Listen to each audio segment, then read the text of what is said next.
El día de hoy vamos a considerar el tema titulado Aprendiendo del pasado, y ahora vamos a ir al capítulo 10 de Primera de Corintios. Y vamos a notar que aquí Pablo va a hacer una comparación entre la experiencia del pueblo de Israel en el pasado y la iglesia cristiana ahora. Y en esta comparación nos va a ayudar a comprender que lo mismo que le pasó al pueblo de Israel cuando fallaron a Dios, cuando se rebelaron contra Dios, nos puede pasar ahora. Y recuerden que el marco de todo esto está en los pecados que está tratando Pablo, el de la inmoralidad y el de la idolatría, y como base va a tomar al pueblo de Israel para mostrarnos que aún teniendo la presencia de Dios manifestándose de manera directa, por nuestro propio corazón que está en rebelión contra Dios, podemos seguir yendo tras el mal, aun cuando Dios está obrando. Pero ya tocaremos esos puntos. Vamos a orar pidiendo la dirección de Dios para hacer la reflexión de este día. Querido Padre, estamos muy agradecidos por tu palabra que nos sirve para crecer espiritualmente y fortalecernos. Ayúdanos a escuchar tu voz. Ayúdanos a aprender de la experiencia de la historia, a fin de no repetir los mismos errores. En el nombre de Jesús. Amén. Bueno, en el capítulo 10, Pablo está desarrollando un poco más lo que viene diciendo desde el capítulo 8 y 9.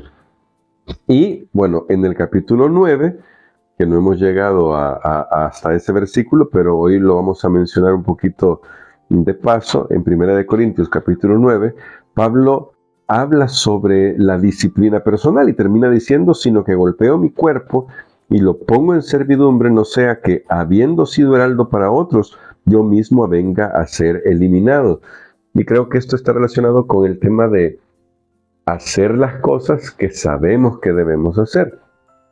Y además, está relacionado con el tema de cuidar la conciencia de otros. No se trata solamente de decir cosas bonitas o incluso cosas correctas. Se trata de vivir eso que estamos diciendo.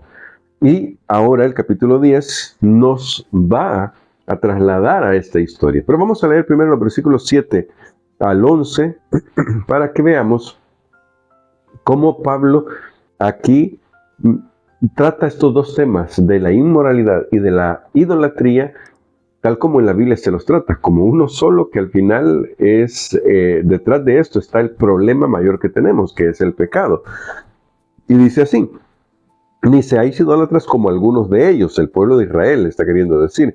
Según está escrito, se sentó el pueblo a comer y a beber y se levantó a jugar. Ni forniquemos, como algunos de ellos fornicaron y cayeron en un día 23,000. Ni tentemos al Señor, como también algunos de ellos lo tentaron y perecieron por las serpientes. Ni murmuréis, como algunos de ellos murmuraron y perecieron por mano del destructor. Nota que leímos 4 cosas que hicieron los israelitas. Todas estas cosas les acontecieron como ejemplo y están escritas para amonestarnos a nosotros que vivimos en los tiempos finales. Y aunque es fácil mirar al pasado y señalar y decir: claro, los israelitas, ¿cómo es posible que ellos hayan caído tan bajo, teniendo las grandes manifestaciones que Dios hizo para ellos? Les dio maná, les dio agua de la roca. ¿Cómo es posible que fallaran de esa manera? Bueno, ahora vamos a los otros textos para que los tengamos en mente. Por eso comenzamos con el verso 7 al 11, porque ahora vamos a responder el cómo es posible, pero desde la perspectiva de que lo mismo nos puede pasar a nosotros si, como dice el verso 12, que ya hablaremos un poquito de eso dentro de un momento, no cuidamos el mantenernos firmes. Pero vean lo que dice: no quiero, hermanos, estoy desde el verso 1 del capítulo 10, no quiero, hermanos, que ignoréis que nuestros padres estuvieron todos bajo la nube y todos pasaron el mar, que todos en unión con Moisés fueron bautizados en la nube y en el mar. Y con esta expresión fueron bautizados. Ahora Pablo ya les está hablando directamente a los corintios y les está diciendo, bueno, ellos pasaron por una experiencia de conversión, de bautismo. Y ahora eso es similar a lo que nosotros hemos pasado. Al bautizarnos, entonces estamos repitiendo la experiencia de Israel. Todos comieron el mismo alimento espiritual y todos bebieron la misma bebida espiritual, porque bebían de la roca espiritual que los seguía. Esa roca era Cristo. Así que Pablo dice, el maná era un símbolo de Cristo y el agua de la roca era un símbolo de Cristo. Por eso son espirituales. Pero de la mayoría de ellos no se agradó Dios, por lo cual perecieron tendidos en el desierto. Y aquí dice lo que va a repetir luego en el verso 11, con otras palabras. Estas cosas sucedieron como ejemplo para nosotros, para que no codiciemos cosas malas como ellos codiciaron. Y está hablando de la idolatría, ¿verdad? Porque venimos tratando ese tema. Pero también antes hemos estado hablando sobre la inmoralidad. Y aquí Pablo ya nos presenta dónde se originan estos problemas, estos pecados. Y está en la codicia, en querer tener lo que no nos corresponde, en el querer para nosotros lo que le pertenece a otro. Así que ahora Pablo dice, eso mismo nos puede pasar. ¿Y qué es el resultado de ceder a la codicia? Que eso nadie lo ve. Tú y yo podemos codiciar y nadie se va a dar cuenta de eso, ¿sí o no? No, hasta que llevemos a acción eso que tenemos en nuestra cabeza. Pero mientras esté aquí, podemos estar codiciando. Pero es decir, podemos estar codiciando no porque sea bueno, sino que podemos nosotros ocultar nuestra codicia debajo del manto de ir a la iglesia, de ser buen ciudadano, lo que quieras. Y Pablo señala que esto nos conduce hacia la idolatría, número 1, hacia la inmoralidad, el verso 7 y verso 8, hacia tentar al Señor, eso es rebelión, y hacia la murmuración. Las 4 cosas que terminó haciendo el pueblo de Israel y que parece, por lo que ya leímos en los primeros capítulos de Primera de Corintios, que son cosas que le están pasando ahora a la iglesia. Hay murmuración entre ellos. ¿A quién le perteneces? ¿Eres de Pablo? ¿Eres de Apolo? ¿Eres de Pedro? ¿Eres de Cristo? Y hay murmuración entre ellos. Están tentando al Señor porque mientras pretenden ser cristianos, viven de una manera que se aleja de la voluntad de Dios. Y no solo el que ha cometido el pecado de adulterio y fornicación, sino aquellos que se creen fuertes, pero que están pecando contra la conciencia del débil. Yo quiero que notes todo lo que está encerrado aquí cuando vienes leyendo todo el pasaje. Entonces, luego Pablo dice, estas cosas fueron escritas para nosotros, para amonestarnos, para darnos un consejo, para que no nos pase lo mismo que está pasando ya en la iglesia, para que despertemos de una vez por todas. Y me gusta el verso 12. Así que el que piense estar firme, mire que no caiga, o miren no caiga. Pero me gusta la forma de escribir de Pablo este texto. No dice, así que el que está firme. Notan eso, ¿verdad? Ahí dice, así que el que piensa que está firme. Tal vez estos eran los que se creían fuertes, porque podían hacer con libertad las cosas, porque, claro, lo dijimos en esta semana, tal vez tenían razón, el ídolo no es nada, y por lo tanto comer carne sacrificada a los ídolos no tendría por qué tener un problema. Hablando de ese punto específico que trata Pablo aquí en Corinto, en la carta a los Corintios. Pero esto lo podemos trasladar a otras cosas. Muchos nos creemos fuertes en algunos puntos y tristemente terminamos juzgando a otros. Nos ponemos en el papel de juez. Y Pablo dice, bueno, si crees, si piensas que está firme, solo cuida de no caer. porque con eso pone de relieve la realidad del corazón humano. La realidad es que todos podemos caer.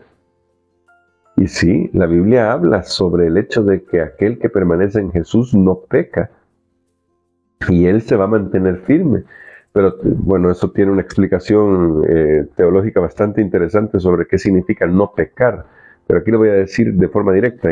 En Primera de Juan, que es donde se menciona este pasaje así, lo que quiere decir el texto es que no comete el pecado imperdonable. Eso es lo que significa.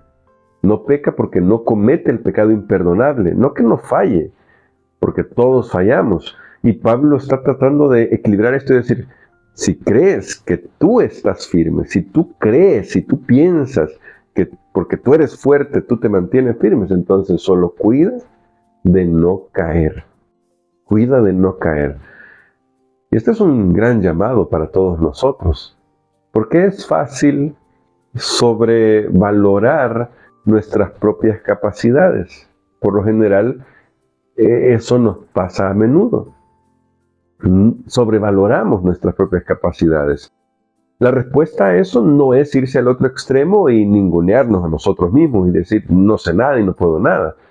No, la respuesta es un consejo de Pablo en otra carta, que cada uno piense con cordura de sí mismo. Es decir, que nos conozcamos.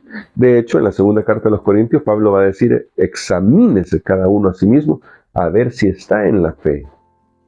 Porque ver el ejemplo del pasado, de la historia pasada, y luego examinarnos a nosotros mismos requiere un ejercicio de madurez. Un ejercicio de madurez en el que reconocemos que somos tan frágiles como el pueblo de Israel. Y hoy nosotros podemos decir que somos tan frágiles como la iglesia de Corinto, y que la única salvaguarda que tenemos es ponernos en las manos de Dios y, como se titula la lección de toda esta semana, hacer todo para la gloria de Dios, que es algo que ya vamos a hablar más adelante en esta semana. ¿Qué implicaciones tiene esto sobre qué significa hacer todo para la gloria de Dios? Pero por hoy nos queda este consejo. Hay que tener la suficiente madurez para reconocer que lo que le pasó al pueblo de Israel y lo que le pasó a la iglesia de Corinto también nos puede pasar a nosotros. La iglesia de Corinto, Pablo la invitó a ver al pueblo de Israel porque estaban pasando por los mismos problemas. Y eso mismo nos puede pasar a nosotros. En nuestra iglesia, en nuestra familia, puede pasar. Entonces, ¿cuál es el remedio? Reconocer que necesitamos rendirnos a Jesús. Ver este ejemplo, ver estos ejemplos y comenzar a corregir lo que tenemos que corregir. La semana pasada mencioné un poco esto en cuanto al tema de la disciplina. Actuar con prontitud, pero hacerlo con criterio, guiados por el Espíritu Santo, guiados por la palabra de Dios. Hoy el tema que nos deja la lección la moraleja, si queremos decirlo así, es aprende del pasado. Mira la historia. Reconoce que te puede pasar lo mismo, nos puede pasar lo mismo. Y si lo reconocemos, entonces, ¿qué vamos a hacer? Porque nadie está exento, nadie es inmune al pecado. De este lado de la eternidad, nadie es inmune al pecado. Todos estamos en una batalla, todos estamos en una lucha. Necesitamos por eso el auxilio del Espíritu Santo y la comunión con los hermanos para fortalecernos en la fe. Que Dios nos ayude para poder aprender las lecciones que tenemos que aprender del pasado y reconocer que esas experiencias, aunque diferentes, tienen puntos esenciales que nos enseñan a nosotros cómo vivir en este tiempo. Que el Señor te acompañe y te bendiga, y gracias por llegar hasta acá. Si esta lección te sirve, este comentario, pues dale un buen like o compártelo con todos los que puedas compartirlo para que este canal pueda seguir creciendo. Vamos a orar pidiendo la dirección de Dios y la ayuda para sacar provecho de las lecciones que tenemos en las Escrituras y de lo que podemos ver en la historia de nuestras iglesias o la historia familiar, por ejemplo. De ahí podemos ver algunas cositas y decir, no quiero pasar por ahí, ¿verdad? Oremos. Querido Padre, gracias te damos por tu palabra y porque lo que está escrito fue escrito para amonestarnos a nosotros que estamos llegando al final de la historia del pecado en este mundo. Ayúdanos a tomarnos de tu mano, a caminar contigo cada día. Gracias por tu paciencia y amor. Por favor, bendice a todos mis hermanos y hermanas que ven este repaso. Guárdales en el hueco de tu mano y que tu gracia y tu amor les sustente en medio de las pruebas que seguramente están enfrentando. Gracias por tener paciencia con nosotros. Oramos en Jesús. Amén.